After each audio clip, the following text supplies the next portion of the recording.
Gente querida, é um prazer estar aqui com vocês para mais um podcast do canal. Estamos falando sobre o panorama geral das Sagradas Escrituras. Muita informação tem sido trazida aqui para você. Eu já havia dito que, para facilitar a nossa compreensão do Antigo Testamento, ele é dividido então em 9 eras. E essas eras são a criação, patriarcas, êxodo, conquista, juízes, reinado, exílio, retorno e silêncio. Então, dando continuidade ao nosso curso, hoje eu gostaria de falar sobre as 2 primeiras eras, a criação e a era dos patriarcas. A era da criação compreende os primeiros 11 capítulos do livro de Gênesis. Estes são os capítulos mais difíceis de serem interpretados deste livro e talvez de todas as Sagradas Escrituras.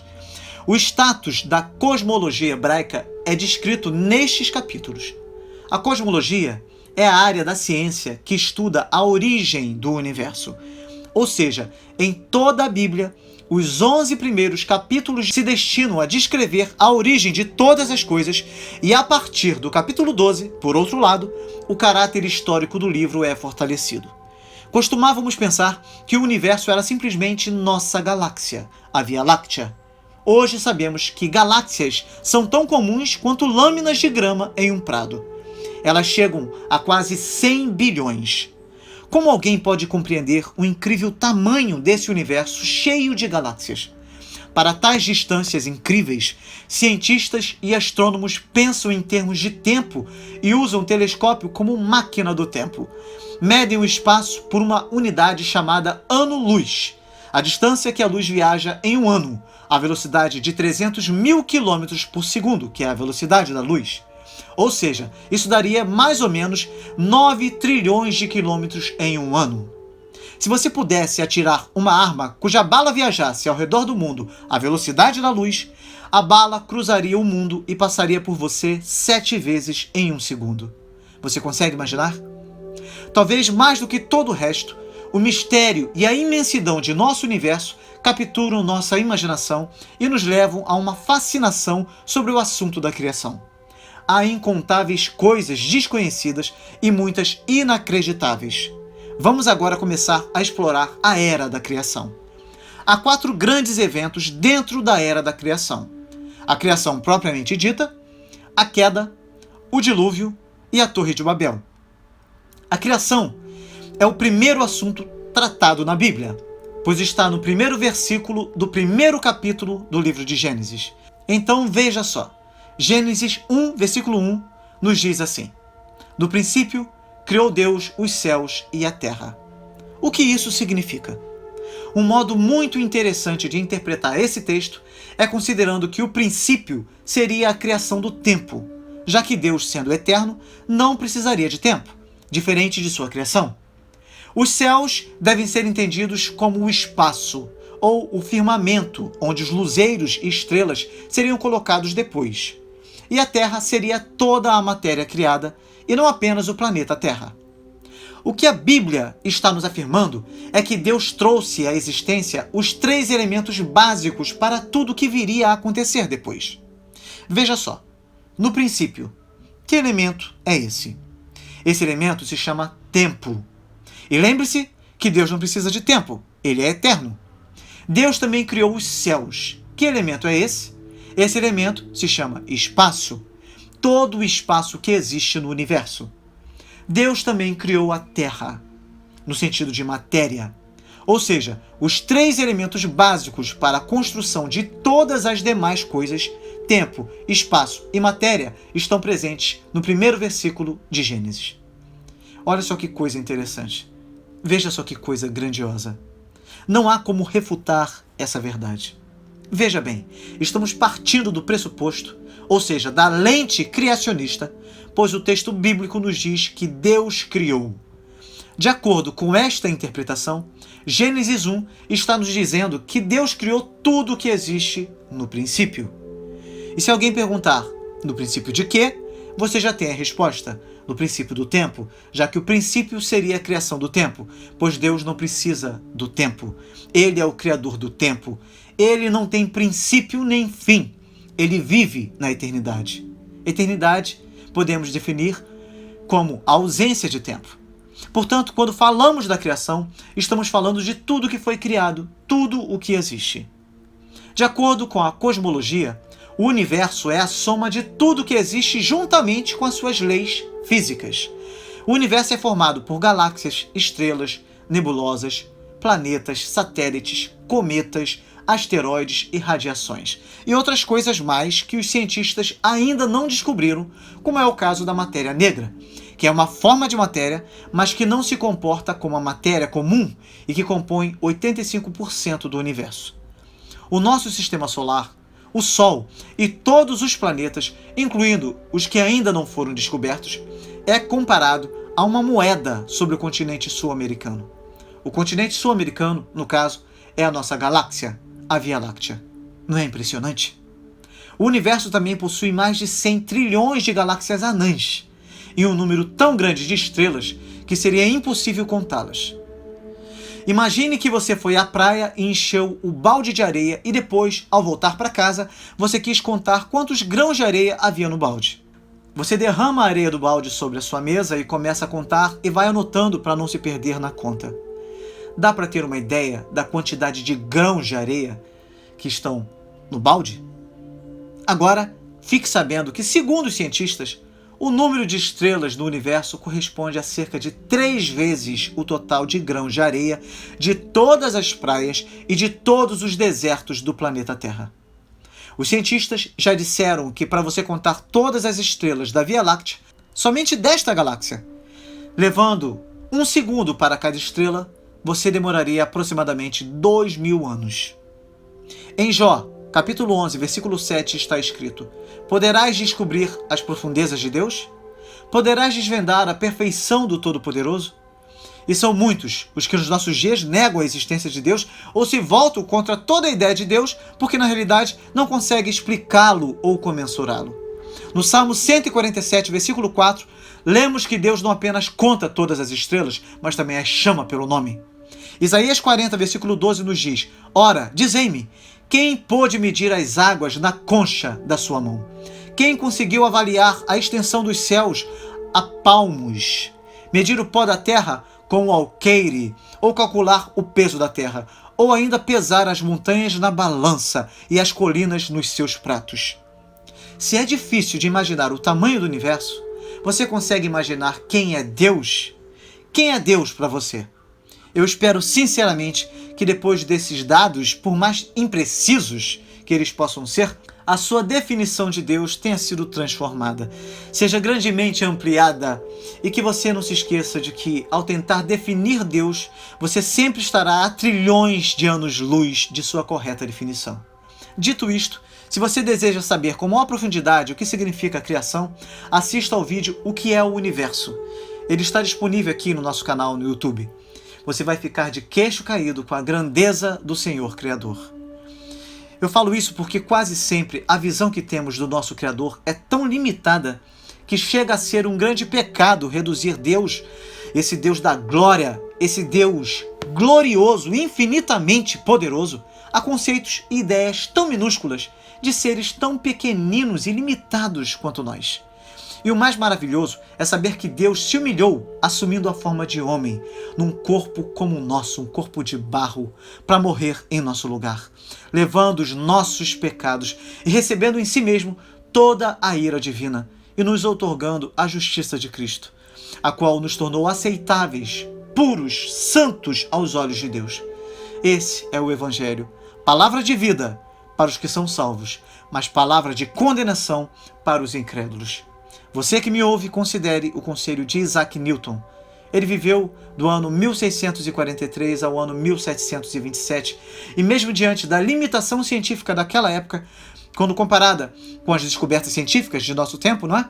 Esse gênio ele fez a seguinte declaração: este belíssimo sistema do Sol, planetas e cometas poderia somente proceder do conselho e domínio de um ser inteligente e poderoso.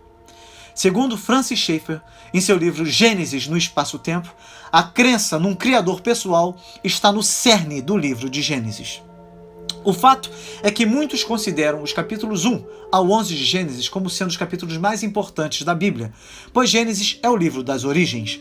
A origem do universo, a origem da vida, a origem do homem, a origem das diferenças nacionais e linguísticas. E a Bíblia já começa respondendo à pergunta: quem fez todas as coisas? A resposta: Deus criou. Outra pergunta muito importante é: quem ou que existia antes de todas as coisas? A resposta bíblica é Deus. No princípio, Deus. A ideia de que existe apenas um Deus está presente em diversas passagens bíblicas. E o texto bará, criar, é um verbo muito especial, pois significava trazer algo à existência a partir do nada. É um verbo usado em referência a uma ação divina, uma ação sobrenatural, de algo que nunca foi feito antes. Esse é o pensamento cristão reformado. Deus criou tudo ex nihilo, ou seja, do nada. E esta afirmação exalta o poder de Deus. Importantíssimo dizer que Adão e Eva são criados à imagem de Deus, em perfeita harmonia e parceria com Ele. A imagem não é aparência física, mas uma proximidade pessoal e espiritual. O homem tem intelecto, emoção, vontade, possui um senso moral do certo e do errado. É um ser criativo. Essas são algumas características de Deus que são compartilhadas pelo homem, e nesse sentido, o homem é criado à imagem de Deus. Outra pergunta bastante frequente quando o assunto é a criação é quando ela aconteceu, ou seja, qual é a idade do universo. Um astrônomo, ao fotografar o Sol neste instante, estaria fotografando como ele era há cerca de 8 minutos e 20 segundos. Esse é o tempo que a luz demora para percorrer a distância de 149 milhões e 600 mil quilômetros entre o Sol e a Terra. Portanto, ao olharmos para uma galáxia ou uma estrela, estamos observando estes corpos celestes como eram quando a luz foi emitida. Isso causa um problema teórico para os criacionistas. Se a luz gastou milhões ou bilhões de anos para chegar até aqui, no caso das galáxias mais distantes, como pode o universo ser recente?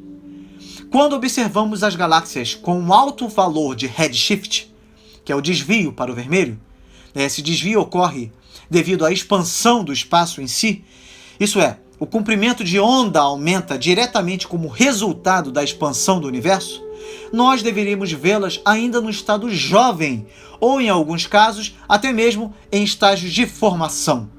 Se uma galáxia está a bilhões de anos-luz da Terra, então deveríamos vê-la como ela era há bilhões de anos, quando a luz partiu da galáxia. E quando observamos as galáxias vizinhas, deveríamos vê-las em um estado evoluído e maduro. Mas, surpreendentemente, tanto as galáxias que estão próximas quanto as que estão distantes aparentam ter a mesma idade, quando comparadas. Elas deveriam mostrar que bilhões de anos se passaram. No entanto, não é isso que se observa. As galáxias distantes são surpreendentemente semelhantes em muitos aspectos às galáxias mais próximas. As evidências indicam uma criação com uma idade aparente. Isto significa que as estrelas, as galáxias e os grupos de galáxias já teriam sido criados prontos, com uma aparência de terem evoluído por bilhões de anos.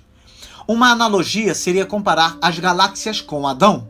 Adão foi criado adulto, com um depósito inerente de conhecimentos e um vocabulário.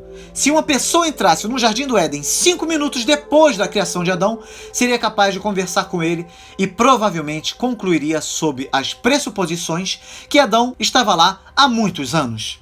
Este é um argumento muito relevante que corrobora grandemente para a defesa da criação recente. É claro que existem muitos outros argumentos, mas este não é o nosso tema nesse panorama geral da Bíblia. Bem, eu falei que há 4 grandes eventos dentro da era da criação. O primeiro foi a criação propriamente dita, como acabamos de falar. O segundo grande evento é a queda. Falamos anteriormente que o Senhor Deus plantou um jardim no Éden, do lado oriental, e pôs ali o homem que tinha formado, como nos ensina Gênesis 2, versículo 8. Foi neste jardim que algo terrível aconteceu. O homem tinha tudo, mas mesmo assim não estava satisfeito. Daí a gravidade deste acontecimento que chamamos de queda. Em Gênesis 3, o pecado entrou no mundo por causa da queda do homem.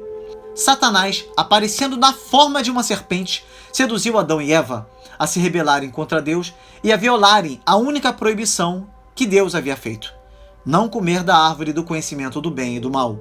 Como consequência, eles são expulsos do jardim do Éden e a terra é amaldiçoada por causa deles. Você pode ser até tentado a pensar na dureza excessiva desta punição. Será que Deus não pegou pesado, não? Considerar isso é pensar na possibilidade de Deus agir com injustiça, não é verdade? É como se você perguntasse se Deus realmente é justo. Isso é um absurdo. Eu proponho uma outra forma de analisar esta questão. Considere as consequências do pecado de Adão e Eva. Quando Adão e Eva se rebelaram, o pecado entrou no mundo. Toda a dor, todo o mal, todo o sofrimento suportado pela humanidade ao longo de toda a história podem ser traçados a partir desse ato, que é, portanto, apropriadamente chamado de queda do homem.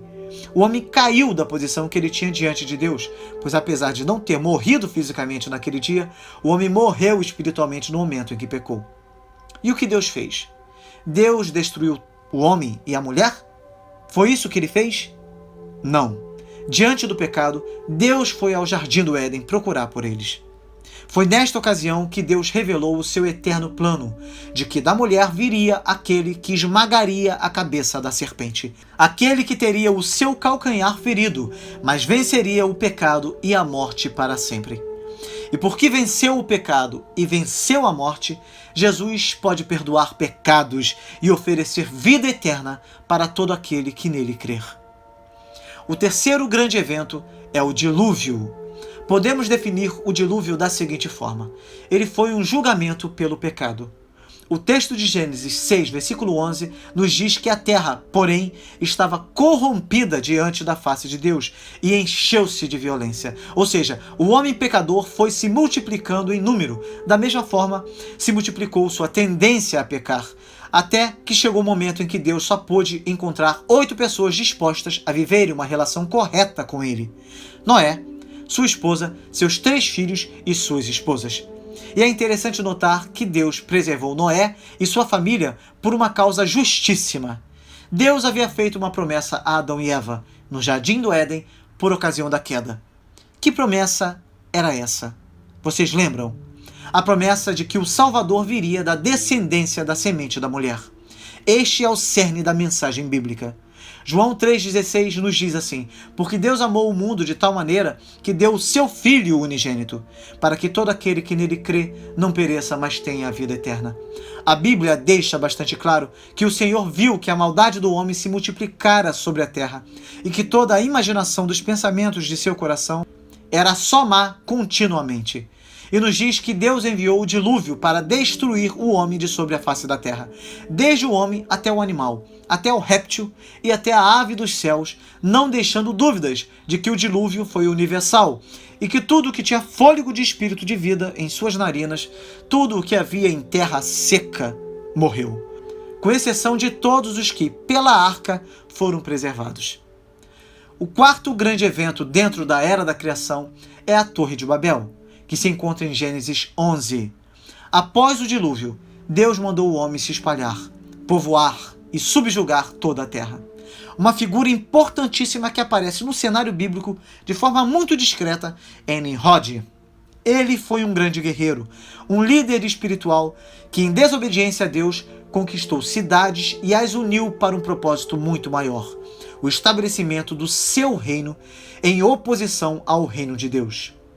Nimrod foi o fundador de Babel e o personagem principal para o surgimento da mitologia com todos os seus deuses.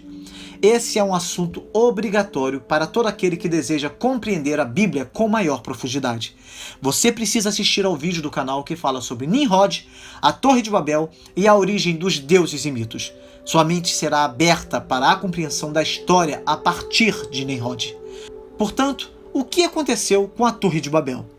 O homem, ao invés de se espalhar, povoar e subjugar toda a terra, passou a ficar em um lugar estratégico para a construção de uma cidade, de um monumento para si mesmo, a Torre de Babel. Um monumento que permitisse o homem alcançar o céu e ser, de certa forma, como Deus. Foi assim que Satanás tentou a mulher, dizendo que ela seria como Deus se comesse do fruto proibido. E ao que parece, Satanás não desistiu de seus planos, agora com Nimrod. E ao longo da história, tudo o que Satanás mais deseja é criar um exército de pessoas que pensem desta forma, que queiram matar Deus e tomar o seu lugar. Um projeto impossível, mas que o pai da mentira insiste em convencer os homens de que é inteiramente possível. Que tolo engano, não é verdade? O que Deus faz diante da Torre de Babel é algo impressionante. Deus faz com que essa grande congregação de pessoas comece a falar línguas diferentes. A falta de comunicação impede o progresso da torre, e as pessoas com idiomas diferentes se dispersam para os 4 cantos da terra e formam o começo das nações do mundo, como as conhecemos hoje. Então, para efeito didático, podemos descrever estes 4 eventos da era da criação da seguinte maneira. Uma descrição resumida da criação seria: o homem é criado à imagem de Deus. Uma descrição resumida da queda seria que o pecado entrou no mundo. Uma descrição resumida do dilúvio seria dizer que ele foi um julgamento pelo pecado. E uma descrição resumida da Torre de Babel seria que a sua destruição ocasionou o começo das nações. Agora eu vou falar sobre a era dos patriarcas, que vai de Gênesis 12 a Gênesis 50. Dos 1189 capítulos que a Bíblia possui de Gênesis até Apocalipse, 11 deles são dedicados à história do universo, da terra, do homem, da mulher, à história do bem e do mal, como acabamos de ver panoramicamente. Os demais capítulos, começando no capítulo 12, falam sobre Abraão e o seu descendente, especialmente sobre o Messias, Jesus. E para ser mais específico, o capítulo 12 ao 50 de Gênesis é chamado de a Era dos Patriarcas porque este foi um tempo de homens abençoados dirigindo uma família que estava crescendo. Abraão, Isaque, Jacó e José, gerações sucessivas da mesma família, controlaram o povo hebreu nos primeiros dias de sua existência. A Era dos Patriarcas começa com Abraão. Ele é escolhido por Deus para ser o pai de um povo, para representar Deus no mundo. Assim como há 4 grandes eventos na Era da Criação, podemos dizer que há 4 grandes homens na Era dos Patriarcas: Abraão, Isaque, Jacó e José. Abraão é o pai do povo hebreu. Sua história é contada em Gênesis 12 até Gênesis 23. Abraão é um dos personagens principais das 3 maiores religiões do mundo: o judaísmo, o cristianismo e o islamismo. Abraão é o fundador da nação hebreia, sendo um dos mais ilustres personagens das Sagradas Escrituras, aquele que é expressamente designado o amigo de Deus. Na Epístola de Tiago, no capítulo 2, versículo 23, você vê exatamente essa designação se referindo a Abraão. E de quem o próprio Cristo também deriva um de seus títulos, filho de Abraão, Mateus 1, versículo 1. Ele não somente foi o único a partir de quem a favorecida nação de Israel nasceu, mas ele também é o pai de todos os que creem, conforme nos ensina Romanos 4, versículo 11. Ou seja, o pai dos cristãos. O que aconteceu foi o seguinte: por causa do pecado e da queda do homem, a atenção de Deus foi focada em um plano de redenção para a humanidade, como vimos em Gênesis 3, versículo 15, ocasião em que Deus prometeu que da mulher viria o Salvador que esmagaria a cabeça da serpente. Deus escolheu Noé para recomeçar a povoar a terra, mas o cenário apresentado por Gênesis 6 foi assustador. Deus enviou o dilúvio, preservando a vida de Noé e a sua família, e a terra começou a ser povoada novamente, mas os homens continuavam transgredindo a vontade de Deus, e vemos na pessoa de Nimrod o clímax de povos que se uniram para a construção da Torre de Babel, e Deus, diante de toda a intenção maligna do homem, decidiu confundir as línguas, dando origem a diferentes nações. Mas Deus irá concretizar a sua promessa, e para isso, o que ele faz? Ele levanta Abraão, ele chama Abraão de Ur dos Caldeus, para que ele fosse o pai de uma nação, a nação hebreia. Abraão, o hebreu, tem a missão de obedecer a Deus, confiando em sua promessa de que nele seriam benditas todas as famílias da terra. Abraão se torna o pai do povo hebreu, sendo fiel às promessas de Deus de que ele teria um país, uma terra, incontáveis descendentes, tão numerosos quanto as estrelas. e um impacto mundial e atemporal. O que seria isso? Uma bênção mundial para todas as famílias da terra, que todas seriam benditas, bem-aventuradas, felizes através dele. Abraão está vivendo em Ur, perto da convergência do Tigres com o Eufrates, na época, local que alguns acreditam que ficava outrora o Jardim do Éden. Nós já falamos sobre isso. Não podemos afirmar isso com certeza, de que o Éden ficava naquela região. Como eu já falei no podcast passado, é possível também que o Jardim do Éden fosse localizado nas montanhas da Armênia. Mas de qualquer forma, isso contribui para que muitos aleguem que Deus chamou Abraão de um local próximo ao Jardim do Éden, pela importância desse local. E o que acontece? Deus chama Abraão de Ur dos Caldeus. Era uma cidade idólatra, pois os caldeus seguiam a vários deuses. E o que Deus faz é levar Abraão até a terra de Canaã, onde Abraão se estabelece e tem 2 filhos, Ismael e Isaque. Deus aparece a Abraão e diz que a promessa seria cumprida através do filho dele com Sara. Portanto, embora Ismael fosse o primogênito, ele era filho de Agar, a serva de Sarai, pois Sarai e Abrão, antes de serem nomeados Sara e Abraão, eram já velhos naquela ocasião. E eles pensavam que para o cumprimento da promessa, Agar seria uma solução. Ela seria a pessoa mais indicada. Sara não poderia dar à luz com toda aquela idade.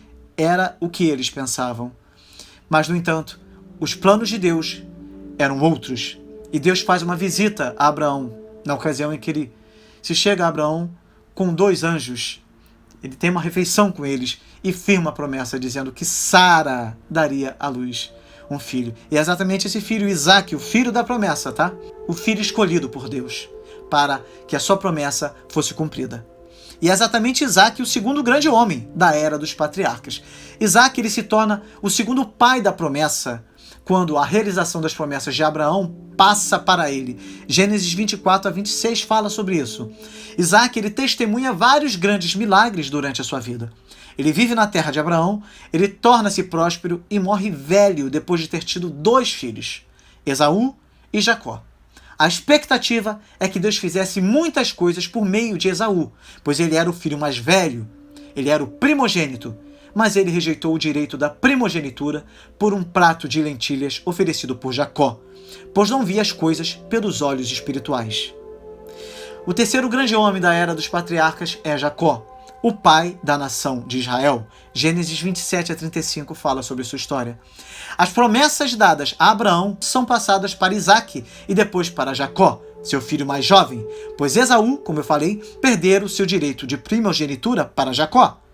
E Jacó, mesmo com as suas dificuldades, mesmo com as suas atitudes erradas, com os seus problemas pessoais, mesmo sendo um usurpador, ainda que tenha problemas graves de caráter, ele vai atrás da bênção, que é mais importante. E ele foi auxiliado pela sua mãe, mesmo sem o consentimento do seu pai. E de uma forma bastante estranha, ele acaba recebendo a bênção que seria destinada a Esaú. E vamos descobrir, através de todo esse relato, que Deus não abençoa pessoas por aquilo que elas são, ou por aquilo que elas fazem. Na verdade, tanto Jacó como Esaú são pessoas que, diante de Deus, não teriam direito algum.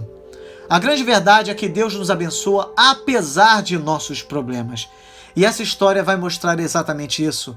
Como Deus pega um homem cheio de dificuldades, com problemas familiares, com problemas de caráter, e através da sua mão soberana e do seu poder impressionante, Deus vai agir na vida de Jacó, não por causa do que Jacó era, mas apesar do que Jacó era e apesar do que Jacó fez. E após uma série de milagres e outros encontros com Deus, Jacó é transformado. Jacó tem 12 filhos e as promessas de Abraão são passadas a todos eles como família. Enquanto Abraão é o pai do povo hebreu, Jacó é o pai da nação de Israel, pois de seus 12 filhos emergem as 12 tribos da nação de Israel. O quarto grande homem da era dos patriarcas é José. A história de José é impressionante. José foi o 11º filho de Jacó. Ele nasceu em uma grande família e era irmão caçula de 11 irmãos e era filho primogênito de Raquel, a mulher preferida de Jacó, que havia passado grande parte de sua vida estéril. José nasceu em meio à velhice de seus pais, como fruto de um milagre, Por esse motivo, seu pai o amava mais do que os outros irmãos. E Israel, no caso Jacó, amava a José mais do que a todos os seus filhos, porque era filho da sua velhice. Isso é o que nos conta Gênesis 37, versículo 3. A primeira vez em que Jacó demonstrou essa predileção abertamente foi quando presenteou José com uma túnica longa e colorida. Desde o momento em que os irmãos perceberam o amor de seu pai por José, eles começaram a odiá-lo, e a odiá-lo cada dia mais, a ponto de não conseguirem mais falar com ele amigavelmente. E esse ciúme foi crescendo, e a situação foi piorando, até que os irmãos fizeram um acordo entre si e venderam José por 20 siclos de prata e inventaram uma história para parecer que José havia sido morto por algum animal selvagem. José foi traído por seus irmãos com a idade de 17 anos. Ele viajou com os ismaelitas até o Egito e lá foi vendido como escravo para um dos oficiais de guerra e capitão da guarda de Faraó, Potifar. José era fiel a Potifar, uma postura bem diferente da mulher de Potifar, que quis trair seu marido com José. José resistiu e foi acusado injustamente pela mulher de Potifar. Potifar acreditou nas palavras de sua esposa e, cheio de ira, se lançou contra José e o colocou na prisão. Mas Deus estava com José e o tratou com bondade, concedendo-lhe a simpatia do carcereiro. O carcereiro acabou encarregando José de todos os presos que estavam lá. E Deus havia dado o dom de interpretação de sonhos a José. E foi através da interpretação do sonho de Faraó, o qual ninguém fora capaz de interpretar, que José saiu da posição de presidiário para o maior posto de autoridade sobre toda a terra de Egito, o cargo de governador, recebendo do Faraó um anel de ouro e uma mulher como esposa, Asenate, filha do sacerdote On. Naquele dia, o nome de José foi mudado para Zafenate Paneia, que significa Deus salva. Ele vive. José tinha 30 anos de idade quando essas coisas aconteceram. Tudo aconteceu como José havia dito, e durante os 7 anos de fartura, José organizou o povo do Egito, ajuntou alimentos e colocou-os em celeiros, pois uma fome de 7 anos viria após todo esse período. Passados 7 anos de abundância, veio sobre toda aquela terra a grande fome, como José havia dito. Fome decretada por Deus. A fome atingiu também a família de José em Canaã. Jacó ficou sabendo que havia mantimento no Egito, e então enviou os seus filhos àquela terra para comprar os suprimentos necessários. Apenas 10 irmãos foram ao Egito, os 10 que haviam traído José há muitos anos atrás. José era o governador de todo o Egito, e era ele que vendia as porções de alimento aos povos. Logo, os irmãos se dirigiram a ele e se prostraram diante de seus pés, dando cumprimento a um sonho que José havia contado a eles muitos anos antes e que fora motivo de contenda e de ciúme também. A história toda é muito linda, uma história de reconciliação e perdão. Podia ter sido muito diferente. Quando José revelou a sua identidade aos seus irmãos, eles temeram que ele os matasse. Mas veja o que José disse: não tenham medo. Estaria eu no lugar de Deus? Vós bem intentastes mal contra mim, porém Deus o intentou para o bem, para fazer como se vê neste dia, para conservar muita gente com vida. Agora, pois, não temais, eu vos sustentarei a vós e a vossos filhos. Gênesis 50, versículo 19 ao 21. Esta é a história de José do Egito, um homem que conseguiu o que poucos de nós conseguem. José viu a mão de Deus acima de todas as outras mãos que tentaram manchar sua história com traição e dor. Cumpriu os planos do Eterno com perseverança e excelência e perdoou o que para muitos é imperdoável. A história de José é uma lembrança linda de como Deus pode gerar o bem em meio ao sofrimento humano e à hostilidade do mundo. Terminando o nosso podcast de hoje, para efeito didático, podemos descrever estes 4 grandes homens de Deus da era dos patriarcas da seguinte forma: Abraão é o pai do povo hebreu. Isaac é o segundo pai da promessa. Jacó é o pai da nação de Israel. E José é o líder do Egito. E o movimento geográfico mais importante de todo o período da criação até o período dos patriarcas foi o seguinte: Adão e Eva viviam no Jardim do Éden, local incerto, mas que, segundo alguns, ficava nas montanhas da Armênia ou na bifurcação dos rios Tigre e Eufrates, próximo ao Golfo Pérsico. Não muito longe de lá, ficava a cidade de Ur dos Caldeus, que é outra localização importante, pois foi de lá que Abraão foi chamado. Abraão se dirigiu para Canaã, e por causa da fome no mundo, o povo hebreu acaba indo parar no Egito, sob a liderança de José. No entanto, depois que José morreu, seu povo foi escravizado pelos próximos 400 anos. Nesse tempo de julgamento, a fome aumenta, assim como a fome espiritual do povo hebreu aumenta. E eles clamam a Deus por libertação. Esse é o período chamado de a Era do Êxodo. Falaremos sobre a Era do Êxodo e a Era da Conquista no nosso próximo encontro. Até lá!